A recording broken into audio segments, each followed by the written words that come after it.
खुलुमबाय लोगोफोर, नोंथांमोनखौ बड' हेल्थ टिप्स चेनेलाव बयखौबो फिन खेबसेबाव बरायनाय बावहरग्रोनाय जाबाय।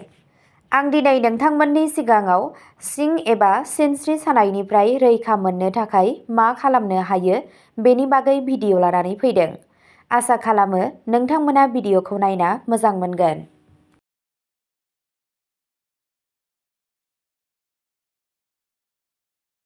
जुदि नोंथाङा सिं एबा सिनस्रि सानायनिफ्राय उदां जानो लुबैयो, अब्ला गिबियावनो नोंथाङा बेफोर हुदाफोरखौ नागारनांगोन। सिं सानायखौ होबथानो आरो फाहामनो थाखाय गिबियाव गावनि जिउ खुंनायाव सोलाय-सोल' लाबोनाया गोनांथार। बेयाव मख'नाय हुदाफोरखौ नागारनानै आरो थि रुटिन आजावनानै नोंथाङा सिं सानायनिफ्राय बारग'नायनि अनगायैबो गावनि गासै सावस्रिखौबो साबसिन खालामनो हागोन। आथिखालाव सिं सानाया मोनसे सरासनस्रा जेंना जानानै फैदों, जायनि थाखाय बैसो जानाय सुबुंफोराल' नङा, नाथाय लाइमोन सुबुंफोराबो गोहोम खोख्लैनो हमदों। सिं सानायनि आन्दोआव गोबां जाहोन जानो हागौ, नाथाय बेनि गुबै जाहोनानो जाबाय जोंनि गाज्रि हुदा। बे हुदाफोरा लासै-लासै जोंनि सोलेराव गोहोम खोख्लैयो आरो गोब्राब जेंना सोमजिहोयो। जुदि नोंथाङा सिं सानायनिफ्राय उदां जानो लुबैयो, अब्ला सिगां बेफोर हुदाफोरखौ सिनाय आरो बेफोरखौ सोलायनो नाजा।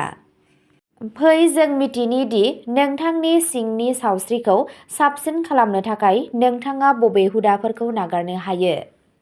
सेथियावनो दङ जिरायनायनि गाज्रि हुदा। गोबाव समसिम गोरोन्थि थासारियाव जिरायनाय, जेरै मासिआव दुगैनाय एबा गोबाव समसिम एखे आसनाव थानाया सिं सानायनि मोनसे गाहाय जाहोन। बेखौ सोलायनायनि राहाया जादों जेब्लाबो थि मुद्रायाव जिराय। गावनि मेरुदन्दखौ थोंजों लाखि आरो मासिनि उनथिं थानाय हेफाजाबखौ बाहाय। सिखारनानै 30 मिनिटनि गेजेराव दसे सम थाबाय। नैथियाव दङ गोबां गिलिर मुवाफोरखौ दैखांनाय जेंना। गिलिर लिरथाय दैखांनायाव सिङाव बांद्राय नारसिननाय जायो, जाय मोदोम आरो मेरुदन्दनि सायाव गोहोम खोख्लैनो हागौ। बेनि राहायानो जादों दैखांनाय समाव गावनि हान्थुखौ बेंनानै लाखि आरो सिनस्रिखौ थोंजों लाखि। गोनांथि जायोब्ला सोरनिबा मदद ला। थामथियाव दङ मबाइल एबा लेपटप बाहायनाय गोबाव सम जेंना।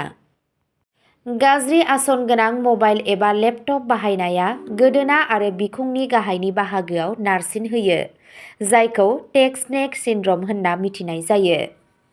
बेखौ सोलायनायनि राहायानो जादों स्क्रिनखौ मेगननि थाखोआव लाखि आरो बेनि गेजेराव ब्रेक ला।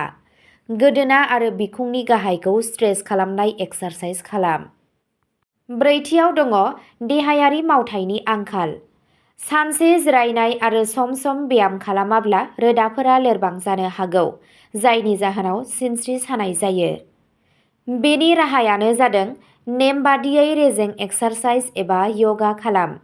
फुं एबा बेलासियाव 20 निफ्राय 30 मिनिट थाबायनानै ला। बाथियाव दङ गोरोन्थियै उन्दुनायनि जेंना। जोबोद गुरै गाद्दि एबा उदैथिं उन्दुनाया सिनस्रिनि सायाव नारसिननाय जायो, जायनि जाहोनाव सिं सानाय जानो हागौ। बेनि राहायानो जादों मोनसे मोजां गाद्दि बाहाय आरो गावनि बिखुं एबा उनफारसे उन्दु। थि खालाम दि नोंथांनि खर'नि सिङाव थानाय गान्दुआ थि जौथायनि जायो। दथियाव दङ गुफुं एबा लोदो आरो सावस्रिनि थाखाय मोजां नङै आदारनि जेंना। बांद्राय लिरथाया जानजियाव नारसिननाय लाबोयो आरो आदारनि आंखाला मोदोमनि गोहोखौ खमायो। बेनि राहायानो जादों मोनसे समानथि आदारखौ फालि जेराव गोबां बिबांनि प्रटिन, केलसियाम आरो भिटामिनफोर थायो आरो गावनि लिरथायखौ कन्ट्रलाव लाखि। स्निथियाव दङ सोबनाय आरो जौ लोंनायनि जेंना। थांखु सोबनाय आरो जौ लोंनाया हारानि गोहोखौ खमायो आरो थै बोहैनायखौ होबथायो, जाय सिनस्रि सानायखौ बांहोनो हागौ। बेनि राहायानो जादों बेफोर हुदाफोरखौ थाबैनो नागार आरो मोनसे सावस्रिनां जिउ खुंनायखौ आजाव। दानिया फैदो सिं सानायखौ होबथानो थाखाय माखासे गोनां टिप्सफोरखौ सावरायदिनि। गिबियाव दङ थार आसन। जेब्लाबो मोजाङै जिराय, गसं आरो थाबाय। नेक्स्टआव दङ जिरायनाय आरो उन्दुनाय। 7 निफ्राय 8 घन्टा थोजासे उन्दुनो ला आरो थार गाद्दि सायख'। ब्याम आरो यगा। सरासनस्रा यगा आरो स्ट्रेचिंनि गेजेरजों गावनि बिखुंनि मोदोमखौ गोख्रों खालाम। समानथि आदार। बेगेंफोर आरो मोदोमफोरखौ गोख्रों खालामनो हानाय आदारजों बुंफबनाय आदार जा। Stress management. स्ट्रेसआ नोंथांनि मोदोमखौ गोहोम खोख्लैनो हागौ। बेखौ मेडिटेसन आरो प्राणायामजों दबथाय। अब्ला दिनैनि भिडिअ'आ बेखिनियावनो जोबबाय। एसेनोसै, गोजोन्थों।